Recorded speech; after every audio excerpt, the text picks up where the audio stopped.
Are you sitting comfortably? Then we'll begin.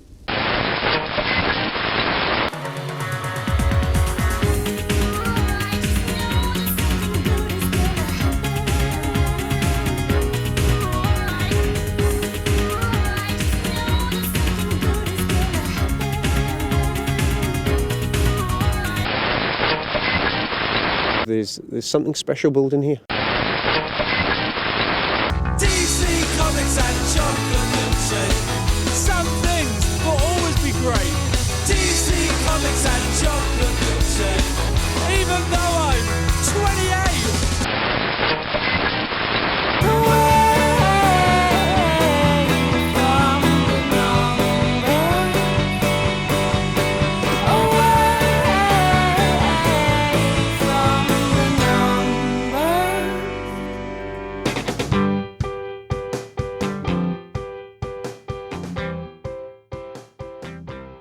Well, hello again, and welcome to episode 106 of There's Still Time, the AFTN podcast. I'm Michael McCall. And I'm Steve Mander. And in true spirit of the podcast, we're recording this in another new location. This week we're coming from Burnaby Lake West Sports Complex at WFC2 training, and we're going to be covering WFC2 a little bit later in the show. But for now, the bulk of this podcast, we're going to be looking ahead to MLS action. Whitecaps take on DC United on Saturday, Steve. Very light kick-off. And it's a battle of a team that's top of the West and a team that is joint top, if we want to give it good billing, of the East. Yeah, and a team that's really dealt with a lot of things too, and still being able to maintain their standing in the Eastern Conference, missing a couple of their best players. So at the moment, DC have played 6 games. They're on 11 points, 3 wins, 2 draws and only 1 defeat. The 2 draws coming in their last 2 matches, but they're heading into BC Place unbeaten in 4 at the moment. One of the better teams in the Eastern Conference. Totally agree with that, and they're going to be up there the whole year. It was probably a little bit disappointing for them to get that 1-1 draw at home against Houston. They came out strong, picked up the lead, but gave it up late too. They've had some not bad results this season. They've beaten LA Galaxy. They were on the road in Orlando. At the start of the season, a lot of pundits were picking DC and Columbus to be kind of battling it out at the top of the East for the Eastern Conference title. We've already had Columbus at BC Place, 2-2 draw there. DC is going to be a different proposition because I don't really know what we're going to see from them. Looking at their stats so far for this season, their top scorer at the moment is Perry Kitchen. Yeah. And that's a big shock. From the holding position, yeah. Yeah, the other goals have just been kind of spread about. No one's really kind of seized the team and banging the goals in, a little bit like the Whitecaps last year, and that nobody's just like catching fire. But they are getting a big boost for this game. The return after 6-game suspension of, very influential for them, Fabian Espindola. Yeah, I think he had one of his best seasons last year. Obviously, he didn't end it on a positive note because the reason why he's been banned for 6 games is because of that shove he did at the official. I think it was against the Red Bulls. Yeah, Red Bulls in the Eastern Conference semi-final. Yeah, it was. I think it was after the game, and I think he shoved an assistant official. So that essentially is why he got the 6-game ban. As we know, on our own team, Silvestre Fernandez ended up with a 4-game ban. But luckily for him, he is exited out of MLS, so he didn't have to deal with that. But this game, we don't know if he's going to start. He hasn't played in MLS since the beginning of the season, missed the first 6 games. But he did play twice in the Champions League. In fact, scored 2 goals against Alajuela. I don't know how to pronounce the Costa Rican side. The Costa Rican side, thank you. So he scored twice against them over the 2 games. But so it is. He has had some game time, but it's been a while because they were eliminated in that 2-game playoff as well. Definitely going to be a guy that the Whitecaps are going to have to watch out for. So before we talk any more about the game, let's hear from Whitecaps coach Kyle Robinson about what they're expecting from the match on Saturday and what players to watch out for. Fabian Espindola is back from his suspension. Do you expect to see him in the starting lineup, or do you? I do. Yeah, he's a very good player for them. Obviously, they got top goal scorer last year, and I think he brings something different to the table for Benny and DC. So yeah, I think he'll play. When you look at the schedule that will start to condense itself as the season goes along, how much urgency does your team need to have in games like this? Make sure that you get the points so that when the schedule does condense, it gets more difficult. Listen, the schedule's never easy for anyone. I think if you speak to all managers in Major League Soccer, they're always talking about the schedule. It is what it is. There's nothing we can do about it. We get to plan it out as we want at the start of the season, but whichever way you do it, it's not ideal, but we deal with it. So it's important we win our home games. We've got to get back to winning our home games. Our last home game against Columbus we didn't win, so we need to bounce back and try and get 3 points, because any successful team wins their home game. So it's a massive game for us on Saturday. You take such an integral piece like Pedro out of the lineup last week and the team plays the way it does. What does that say about the depth in this team? It says I've got a good group, a strong group. My group has got tactical understanding, which is pleasing, and information that I'm able to give them, they were able to take on board. So even though we're young and enthusiastic, we're also quite smart as a group, and we've got to continue to do that as we evolve, because it is a work in progress, this team. And I even though we've done decent at the start of the season and we've got a couple of good results, every day I'm on at them because I know they can get better. And that's me included, and if we continue to do that, then we're going to build something very special here. Should we expect you to go back to your 4-2-3-1 formation at home, or do you want to keep DC? I'll play 3-5-2. There really has been a difference in the way your club plays at home. I mean, you look at all your away games are almost all one-nothing games. They've been much more open here. Columbus came in and was willing to trade chances with you. What do you anticipate DC United doing? DC are a top team. I think they're obviously top 2 in the Eastern Conference. They won the conference last year. They've got a good manager, top manager in Benny. DC through and through, and I think what that goes to show is they had patience with Benny after 1 year when they didn't have a great year, but they stuck by him, and rightly so. I'm glad they did, because he proved what a good manager he is. His team's tough, it's hard working, they've got quality in certain areas. It's going to be a very, very difficult game for us. We know that. Yeah. Do you expect them though to push forward more than some clubs that come in here? Or? Do you know what? I don't know. Yeah. In my mind, I think I know what they'll do, but who knows with Benny.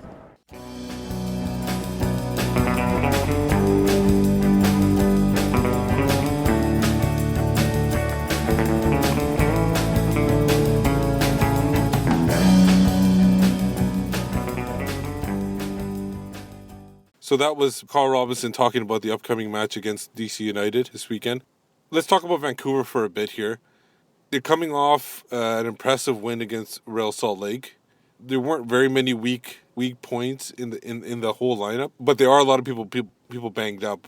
How do you see the Whitecaps entering this game? Yeah, I spoke to Carl briefly on Monday, just when he was coming out of the training centre, and he was saying how many of his players are banged up. As it stood so far this week, Matias Laba didn't train on Monday, did laps around the track. But he wasn't going to train anyways, it was more of a recovery session. It was a recovery session, yeah. On Tuesday he wasn't even out at training, he was just getting some physio back in the training centre. Mauro, Rosales and Kendall Waston were doing laps with him as well. I expect Matty and Kendall definitely to be fit to go. Mauro, I'm not really sure that we're going to see him starting, because he got that knock with that horrible tackle from Saucedo. On the same ankle too. Yeah, and as he was saying on Tuesday, which we'll play in a second, it's like it was a bad tackle. It was exactly the same ankle that he had it on, and it's set his recovery back, he feels, maybe a couple of weeks. He kind of feels that he's gone one step forward, getting ready for that game, but now he's gone a couple of steps back. So we'll look at whether he'll maybe make it into the team or not. But for now, let's actually hear from Mauro Rosales himself. Yeah, same ankle.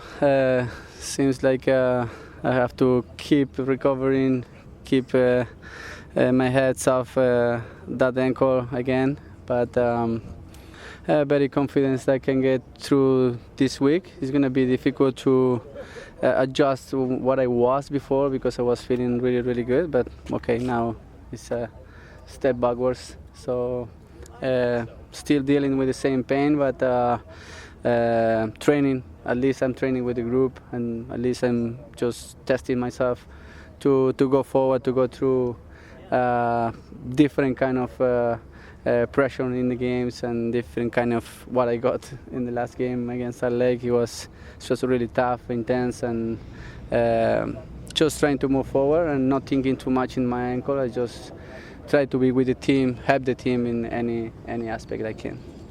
Did you feel it was like, oh God, here I go again? I've been on the receiving end of a heavy challenge. Really couldn't think in that moment. I was just feeling so much pain and just trying to, because I had in training shooting hard, sometimes I had the sharp pain direct to the ankle. But after a minute and a half, the ankle started to get in rhythm again. I was hoping to have that feeling again, so it took a little bit longer because it was direct there, the tackle. But I get better. I was doing my warm up strongly to be okay. So I guess I was lucky that it wasn't the same injury that I had in the beginning. How does it play in the fact that there's a core group of players speaking Spanish while coming in? Actually, we wanted everybody to learn English so we can have that language being the main language for everybody. They have Mati, Nico, Diego. They haven't streaming very well with the English. We need Octavio and Cristian getting to the same level to actually understand the way and the best words that we use to play into the field. Then you can be connected with everybody. I think this is the first thing they have to do, and not trying to put everybody into the Spanish.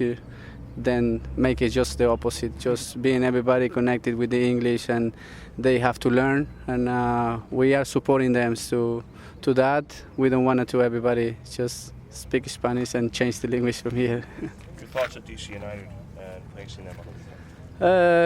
It was a tough team when they came last year here. They play a little bit pretty much defensively, to like we did. When we go out, just trying to be compact and not give the chance to attack and get them in counter attack. There's a team that is doing well the past games, have quality players, and obviously we wanted to keep the same attitude and also the same intensity that we did the last couple of games that we played in home. We wanted to get the 3 points. We are playing at home and everybody is coming here. We have to show that why we are doing that well. So Mauro there, Steve, saying that he's still hopeful to go for the weekend, but I don't think he's going to get the start. I think Carl won't risk him, and I think he'll feature on the bench. When you look at the lineup, I mean, it's hard to change a winning team, but obviously there had been some changes to the side that took the picture in Utah on Saturday. One of them being Pedro Morales was out suspended. Pedro's now available. Is there any way that you would see Robbo not putting his captain back in the starting lineup? No, I definitely see him coming back in, mostly because they're playing at home. And he tends to do better, obviously, at home. BC plays when down on the road. So I definitely see him putting in. It depends on who you want to take out and what formation they're going to play this week. They went to basically a 4-4-2. Or the 7-0-3. Yeah, whatever you want to say it, yeah. But it was essentially started off as a 4-4-2 when they lined up. Do they go to that? Do they continue with that, or did they go back to a 4-2-3-1? Was that just a one-off because to combat the positions they were lacking and maybe what Real Salt Lake was trying to do? It's a tough one because the players seem to really, really like it. And Russell Teibert spoke on Tuesday that they'd only been told on Friday that's what the new formation was going to be, and they watched a lot of game tape, they did a lot of practice just in the squad on Friday night, and the players that we spoke to this week, they all liked the new formation. I think we'll go, because it's a home game, back to 4-2-3-1.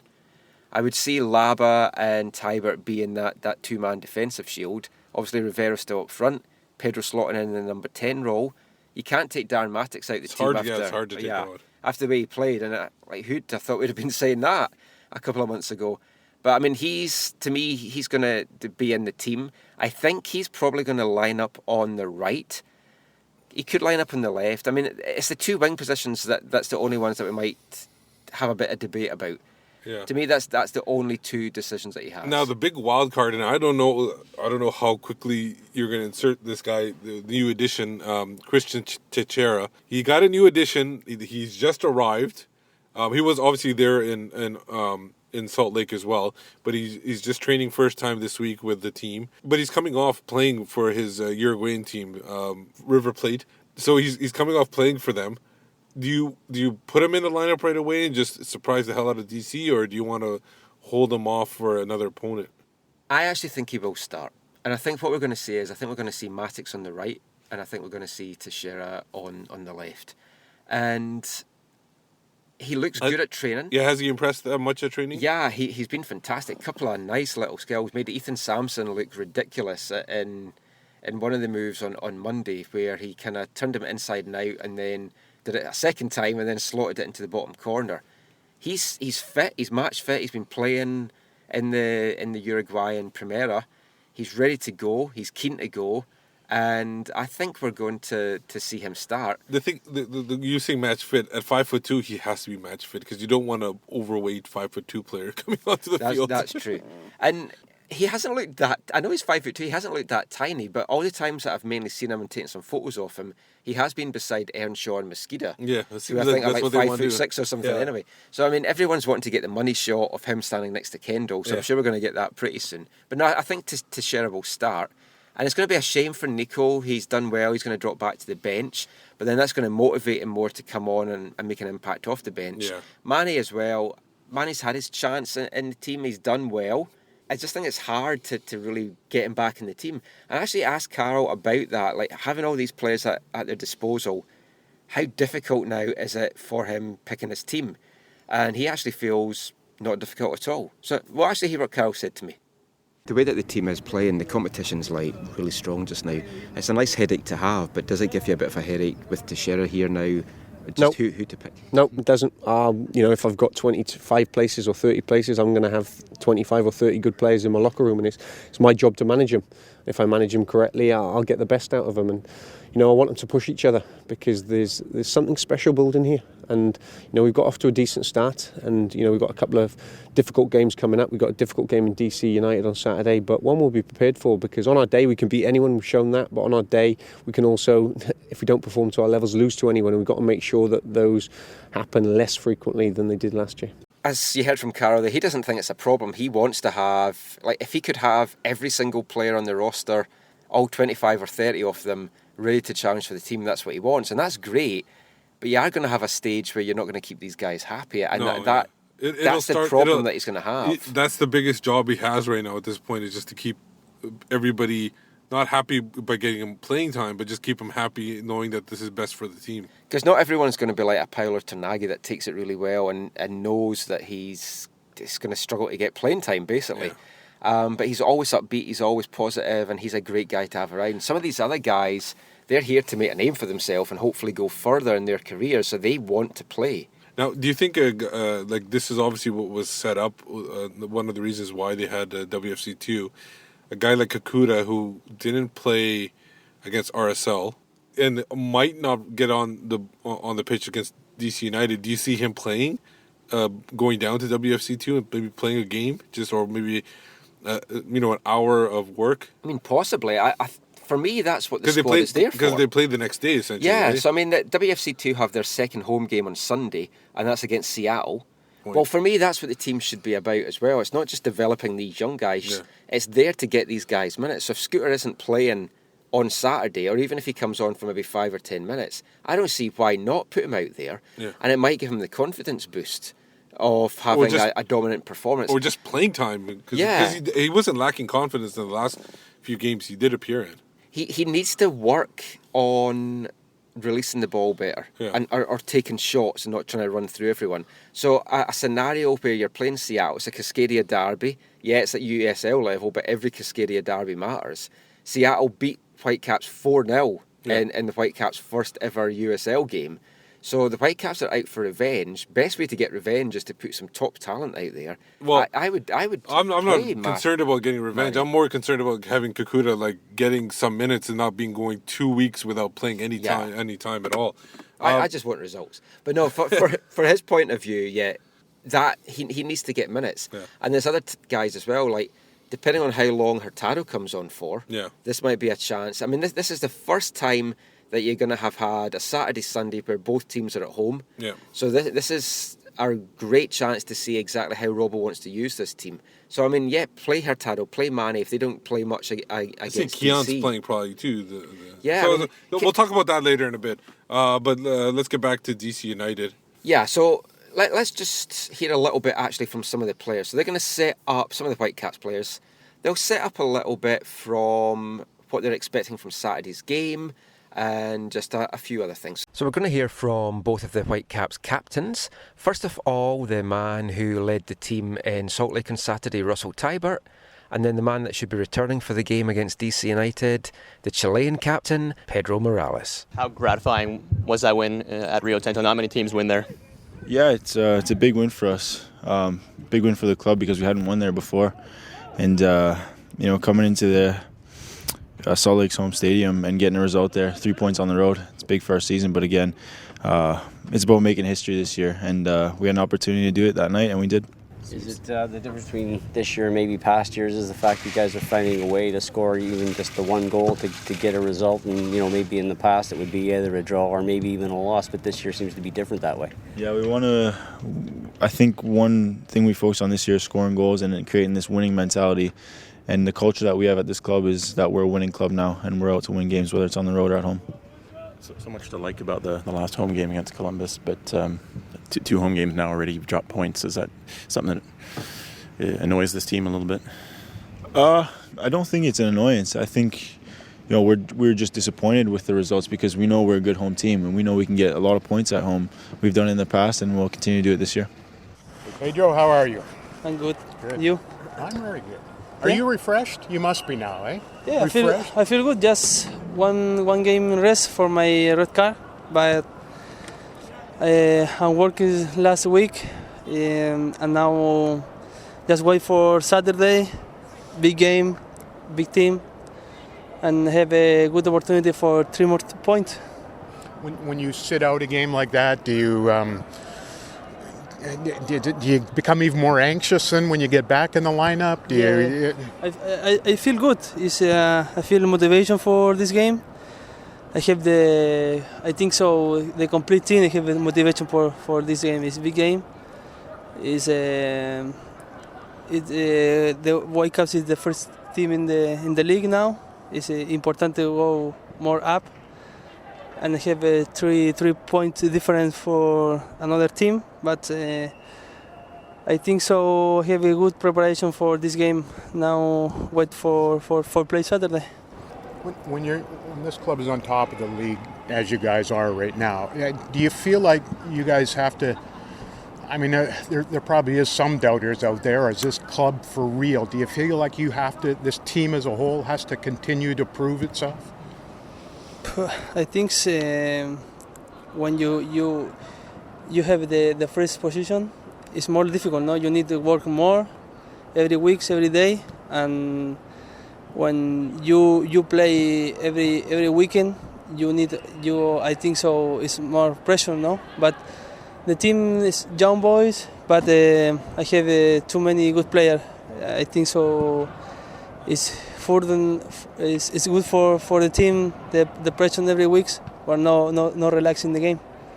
You guys have played a bunch of 1-0 games on the road. The games at home here are more wide open. Does your mindset change here at BC Place? Maybe, but I think so. Another team is good tactic.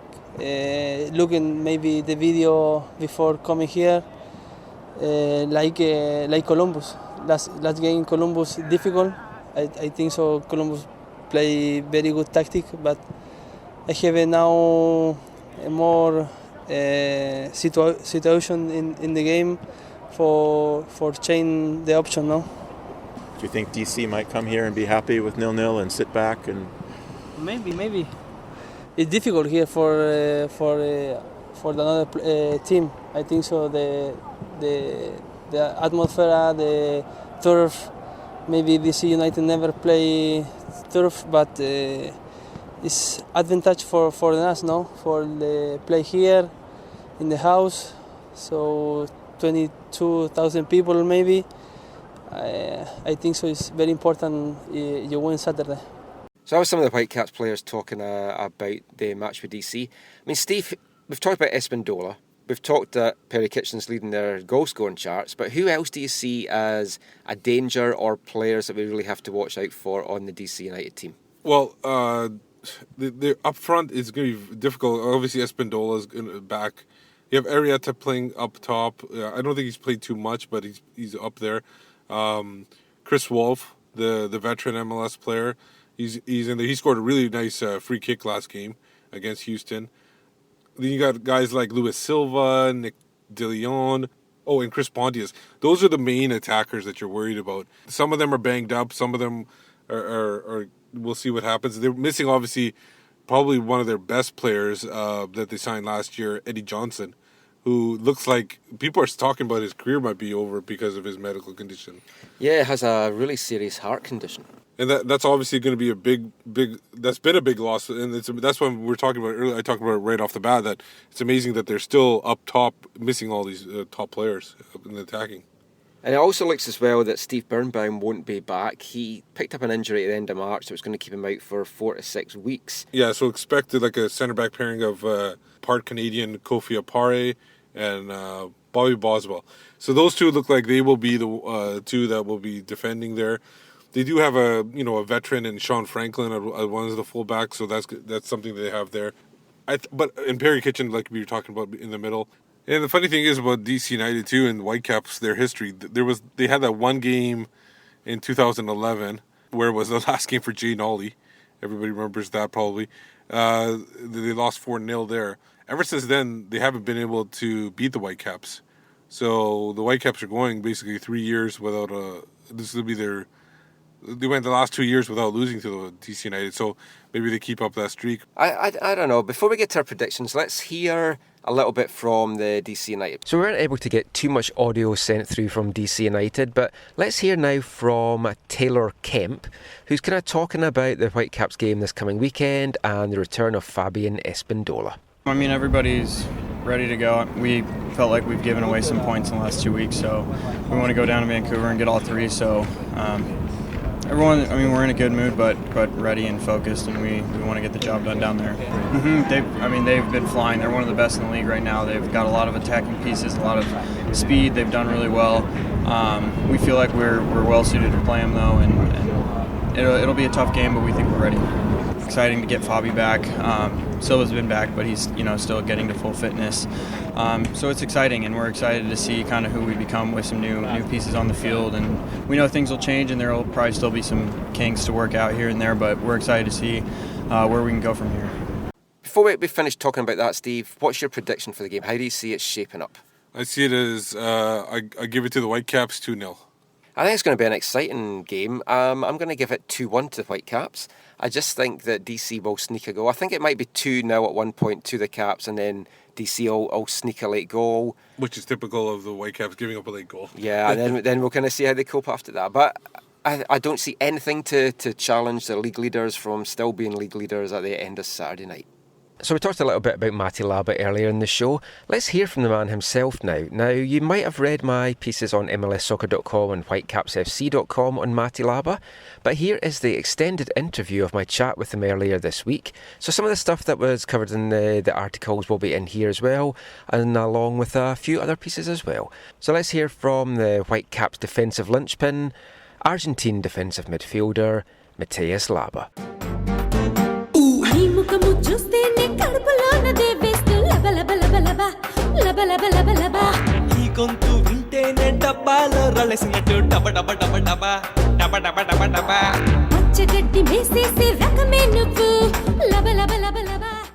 At the end of last season, obviously the Whitecaps very quickly made the move to officially sign the deal with Toronto. How important was it for you to know that they wanted you that much, that they just wanted to get the deal done just as soon as possible? Yeah, for me it was very important because Robo and the staff and the president, they can show me interest for me. For me, was confident. So now I can do the best for me to show them they don't choose bad, So I will try to do the best in this year, and that's it. You've had a great start to the year. You've been catching a lot of attention from others around the league. Robo yesterday said that he feels that you're the best defensive midfielder in the league. How do you see your game this year? Have you been happy with how you've played? And do you feel you've still got another level that you can go to? I think I am working hard for do the best in the team. Defensively, I think I did all the best for me, but I think I can do more about attacking or help Pedro Morales. So now I continue working and Robo can learn me about possession the ball, and about movements, because he play in the same position. So now I try to learn more and practice more about attacking. The attacking side of your game, you have been attacking a lot more this year, and you had that shot in the last game that landed on the roof of the net, and you've been forward quite a few times. How important is it in this team to focus kind of on the shape, but also in moving forward, so that the whole team is able to attack? I think we have a very good team and very good group. We could show in this game we can show this, but we can do better. We know we can do much better because we have too many qualities and different qualities here. We can do more. Now the last game, there was a different formation, and it was kind of almost like three midfielders back there. Did you like that? Did that allow you to sort of attack more, or let Russell attack more, knowing that there was two other guys there that could deal with the other team's attacks? I think Robo was a smart decision because it's difficult to play in Salt Lake versus very good team. So I think the plan was very intelligent, and Rusty and Coffee helped me very good. They do very good job. Maybe we lost about attacking, but we winning about defensively and shape and possession the ball. You've played every game so far this year. Robo said yesterday that he felt you were a little bit banged up, and today you've kind of been recuperating a little bit. How are you feeling physically? Do you feel it's coming to a stage where you need to maybe have a rest, or are you good to go for a number of games yet? No, just I'm rest for 3 days because too many games ago and too many travels. So my legs was tight, but tomorrow I will train and will prepare for do the best in the next game versus DC. And just the last thing, what are your hopes and goals and aims for this season for you personally? No, we know we have a stronger group, so I think we need to get better, because we can.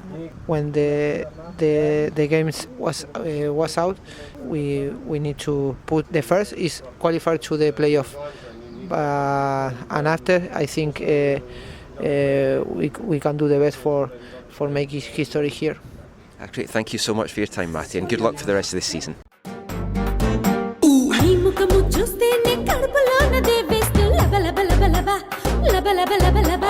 Y con tu 20 తేనె డబ్బాలో రలసినట్టు డబ డబ డబ డబ డబ డబ డబ డబ పచ్చగడ్డి మేసేసే రకమే నువ్వు లబ లబ లబ లబ. So that's it from the MLS talk. We're going to do a little bit of chat now about the WFC2 team. So as we said, Seattle's coming to town. They thumped them 4-0 in the first game. It's going to be a tough one. Big thing for the Whitecaps is they pulled in over 3,000 as a crowd on Sunday. What kind of crowd are they going to get? It's a Cascadian derby. There's not going to probably be a lot of Seattle fans up because Seattle's playing Portland at the weekend. But I think we'll see a good crowd, and I think we're going to see a really, really strong team. They played a lot of the MLS guys last week, and I think we'll see the same again. And Parker-Dean centre-back pairing, they need to get more minutes together, and they look not bad on Sunday. Their biggest threat, the TFC's 2's biggest threat was Jordan Hamilton, and he didn't really register at all. I don't think a chance even. I can't remember. I don't recall his name coming up too much. It was mostly coming from the midfield, the chances. So I don't see that being a big issue. Other than that, the fullbacks, I thought both Farmer and Jordan Haynes, especially Farmer, actually. Farmer seemed to be heading up on the field quite a bit. He's done that in the games that we've seen him playing. He seems to really relish in that. And he's aggressive too when moving up. Usually center backs aren't. It takes them a while to get them, get them out of the mentality of hanging out at the back and not going forward. He seems to be relishing that, like you said, that get up there and attack him, because he was in the box quite a few times. Yeah, it's going to be interesting though as well. Like Ethan Sampson was sent off against Orange County Blues, missed the game against Sacramento. He also missed the game on Sunday against Toronto because he was ill. So having the MLS contract, you kind of think, is he going to come back in? I kind of hope not, because I think he's looked... I mean, we said that we've kind of come full circle on how he's been playing in MLS. Well, we based that on a couple of games last year. We didn't, but overall, it's still he hasn't. He seems to do worse at the lower the level. The worse he is. He was dreadful in PDL. He's been really, really patchy with USL, and I don't know. I'm not even sure if he'll remain with the club past the summer. Well, that's the thing we talked about earlier this year was that with Ethan. He is an international. They might be doing paperwork to get him, Canadian landing or citizenship or whatever. He's an international, taking up an international spot. And you got a guy like Tim Parker who can play at right back. We have Jackson Farmer, and he's, somebody that, can eventually maybe take over at that right back spot. He's going to be a homegrown player. And you've got Chris Serban as well, another homegrown that can play left back or right back. Yeah. And I'm a big fan of his. I think he's definitely another one to watch for the future. So, I mean, it's going to be tough for Samson.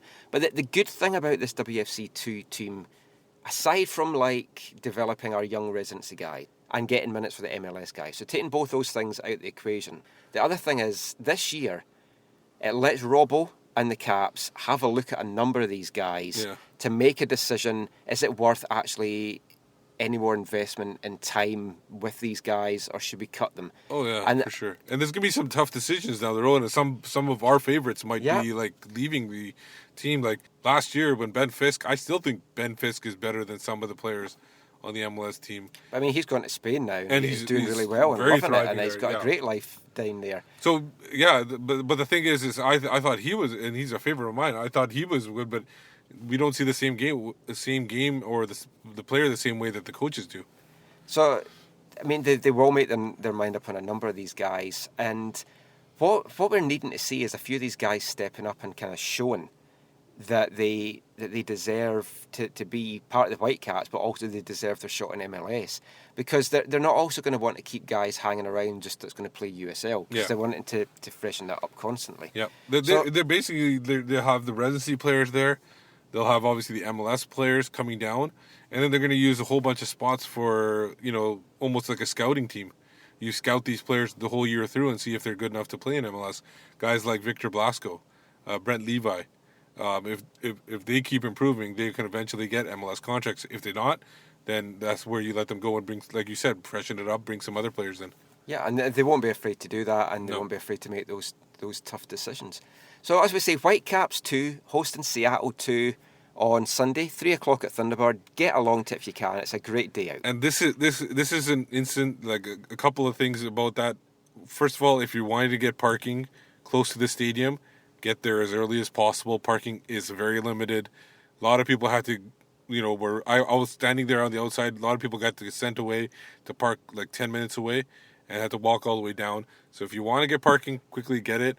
Also, if you're looking to get tickets as well, I know the Sounders are playing at relatively the same time on Sunday, but there is a group up north in Vancouver area called Sounders North. I don't know how big they are, but they might show up. Also, the grandstand, it's basically first come first serve for seats, and so if you want to get good seating and everything, earlier the better. Otherwise, you'll be shipped out to the sides, and obviously there's pitch standing room as well. So that was Whitecaps 2 ticket spokesman Steve Panda there. I'm just letting people know. Don't want people disappointed when they show up and there's nothing available. Because it is a long trip to get out to UBC. Yeah. So get out, support the guys. It's a fantastic weekend of football. So before we wrap this podcast up, we're going to speak to one of the WFC2 guys. Homegrown guy, residency alumni, Canadian international, Jackson Farmer. Now, we've spoken to Jackson a few times before, but this time we're going to do one of our favourite teammates section. So Jackson's going to have a bit of fun, help you get to know the WFC2 team a little bit better, some of their quirks, some of their good points, some of their bad points. So here's Jackson Farmer with his WFC2 teammates. We are the most reliable, definitely undeniable. It's like we're UNIable. Teammates,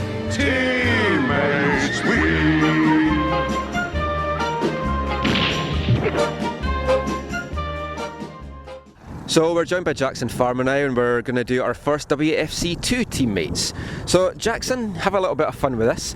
First thing though that we're going to ask you is, from all the players that you've played with, whether with Canada, Whitecaps residency, WFC2, pre-season games with the Whitecaps, who's the best player that you've played alongside with? I think Atiba Hutchinson. Interesting one. Now, who would be your dream teammate if there was a guy that you could have? Let's look at Canadian national. If there was a guy that you would wish was Canadian that you could play alongside, not so much for talents, it's someone like Messi, but someone that you could learn a lot from, who would you like that to be? If this could be in any player? Any player in the world today. Alive or dead? It would be hard to have a dead guy back. I would say someone like Messi or Ronaldo. I want to see what they're like in day-to-day training. I want to see what they're like as a person and what makes them one of the best in the world. That would be an amazing thing to have. And then you could defend against them as well, which would really be a good test for you. So, looking at the WFC2 team, who's your best friend on the team? My best friend on the team would probably be Mitch. Me and him, Alan said in an interview before, we're the pranksters of the team, and I think we live up to that name in the dressing room. Me and him have been in the residency, as you know, for a long time, and we've just been a lot closer with this team. So. Yeah, we usually ask who the joker in the locker room is, but I think we've kind of got to that. So, obviously, you guys, you train hard, you all train really hard. Who do you think is the best trainer in the team? Who puts the most work in? Besides myself? Oh, yeah. that went for granted. We've seen you in the fitness test, so we know how good you are. The hardest working on the training field. I'm looking to see who's still out there just now. Hardest working? Mitch. That's no bias there because he's your friend. And who's the laziest guy? Like, not necessarily when they're playing, but like away from the pitch, who just like lounges around when you're on the road? Lounges around. Jordan Haynes. Oh my gosh. Yes, he's definitely a lounger. Is he hard to get out of bed in the morning and stuff as well? Yeah. He's one of them. Now, the MLS team's got a lot of quick guys. Who do you think's the quickest guy in amongst the WFC2 squad? And you can pick any of the MLS guys that have come down as well. Or who's deceptively quick that we might not think is quick? I think, have you guys seen in the fitness testing, Tim Parker, he doesn't really look like he's quick, but then once you get him on it, when you try to, knock the ball around him, it's hard to get because he's so fast. I was deceiving there. Jordan and Russell both said Tim for the fastest guy as well, which surprised me. But then when you looked at the results of the testing, He's quick. So who's the hard man on the team? Like, if you were playing against one of these guys, who would you not want to come up against? It's hard to say who I would not want to come up against because, someone like, I'll say Victor. He's a really good player, and I think he's really skillful, but I would like to play against him because it tests me and it helps me. But I would say if a defender on another team is looking at Victor and saying, I think when Victor lines up against another teammate, he's like, oh man, he's like, I better be on my game today or else I'm going to be looking like a fool out here, you know what I mean? So I'd say in training, I would like to play against Victor, but he's definitely the player that would test you, especially. Who's the tough tackler? Like, when I look at it, I always see Craig Nitty, and I'm like, I wouldn't want to run into him. He just looks like I would just bounce off him, I think. Tough tackler. I think Mac can get in there pretty hard sometimes. Our striker. I think he's probably one of the toughest, tackler, header. He's hardworking as well. So I'd say him. Who's the biggest moaner? I mean, you've had a few games on the road now. It's like, who just moans about everything constantly? Jordan Haynes. That didn't take long. Jordan Haynes, moaner. John Harvey said Scooter for the MLS team as well. Yeah, I could see that too. He's a little whiner as well. Scooter, I hope you hear this. Who's the most intelligent guy? I mean, you've had a few weeks on the road now. Who's the guy that's reading a lot, or who's got all the smarts? Who's got the most intelligent conversation? Marco Carducci. Yeah, I would say he's definitely one of the most intelligent guys. I know when we speak to him, he never shuts up when we're trying to do this. Who's got the best taste in music and the worst taste in music? Oh, worst taste in music would definitely have to be Christian Dean or Mac. Best dancer, worst dancer? You might not have had the chance to see any guys dancing yet, but... Best dancer, worst dancer? Worst dancer is probably Mitch. Best dancer? I haven't seen anybody yet. I haven't yet seen anybody on the Whitecaps FC2 team. Yeah, you've not really had much chance to enjoy yourselves. It's been all goal. First team, there's some good dancers though. Yeah, I think one of the guys said Pa. Yeah, Pa's a good dancer. Yeah, Pa, the Spanish guys. Oh yeah, I can imagine that. I don't think they stop in the dressing room. Now, who's got the best dress sense? Like, who's the smartest guy, and who's got the worst dress sense so far? Like, Russell really said Caleb Clark. He said he shouldn't have been let out of the house in the morning. I don't know. Some of the stuff Russell wears sometimes is kind of iffy, but I can't talk. On this team, yeah, I would say let's go with these guys. Okay, best dressed. I don't know. There's different styles. See, like Max from California, so he wears the long baggy surfer dude, like baggy shorts, kind of like no socks and like little Vans. He wears that, and that's kind of iffy sometimes. I'm like, kind of like, what are you wearing there? But I would say the worst dresser is probably Jovan. Comes in with his sweat top and track pants every day. That's still high fashion in Eastern Europe, so I think that's possibly why.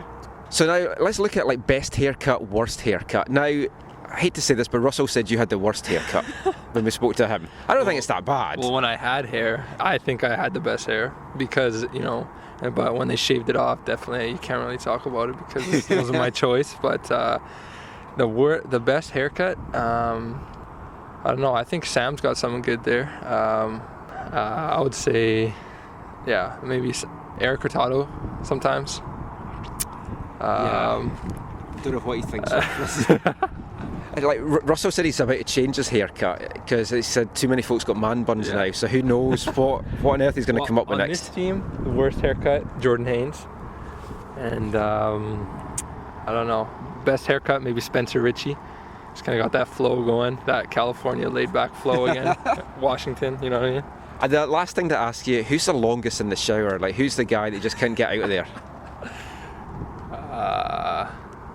I'm trying to think. I imagine, I don't know, Jovan just strikes me as somebody that would just take forever. He's not too bad.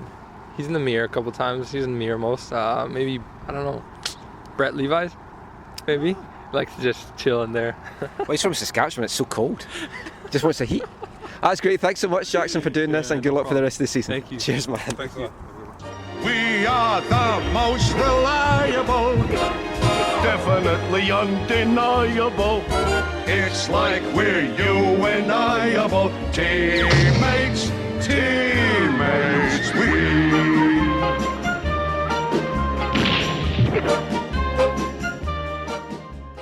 So Jackson Farmer there doing his WFC2 teammates. Yeah, he dished out quite a bit of information on everybody. Yeah. Love doing these. We're going to have a few more as the season goes on. Assuming some of those guys will want to get revenge on Jackson in their own segments. Yes, that's my whole point of doing this. Keep it all going. So we'll have a few more of these to come. Next week we're also hoping to have a special Canadian Women's National Team one as well. So watch out for that. Along with some other stuff on the Canadians Women National Team. Yep, we're going to do a CWNT special. So that really is just about it for this show. Before we do go, it's time for something which we haven't done the last couple of weeks. It's time for Carl Robinson's Big Question. Questions and answers, honesty lies. Yes, no you can't, but you can if you know why. So Carl, you're at home, probably watching the football. You've got your beverage of choice in front of you. Yeah. What would you dunk in it? Chocolate digestive, rich tea biscuit, or are you not a dunker? I am a dunker, but I'm more of a bourbon. Oh, yes. fancy. You grew up posh. No, I wouldn't say that at all. But I was addicted to bourbons, so that'll be my bourbon answer. Excellent, thank you. Anyone fancy a chocolate digestive? Anyone fancy a chocolate digestive? Anyone fancy a chocolate digestive, even though it's unsuggestive? Anyone fancy a chocolate digestive? But anyway, that's enough for this episode. Steve, just before we go, let everyone know where they can find you online. You can find me on Twitter at WhitecapsBeat. And I'm Michael McCall. You can find me on Twitter at AFTN Canada. Read all our stuff on AFTN, aftn.ca. And I'm also the Whitecaps beat reporter for MLSsoccer.com, so read all my stuff on that. You'll also maybe find Steve and me out at some Provincial Cup games this weekend. We hope to be at Surrey and Richmond on Friday night. So if you can get out and support some local soccer, go do that as well. Check AFTN for all the details. But anyway, that's it for another episode. DC come to town. It's a Whitecaps home double weekend. So what more could you want? It's going to be a beautiful weekend. 2 Whitecaps games to watch. So thanks for listening. Take care. And mon the Caps. When you're listening in some far-flung corner of the globe to the World Service of a Saturday afternoon, crackly reception, interference, cosy, marvellous. Somehow comforting, isn't it? You know, legendary names, fathers and sons on the terraces, cheesy peas at half-time, pint for dad, mum's at home making the tea. Everything's all right with the world, isn't it? Saturday afternoon is football.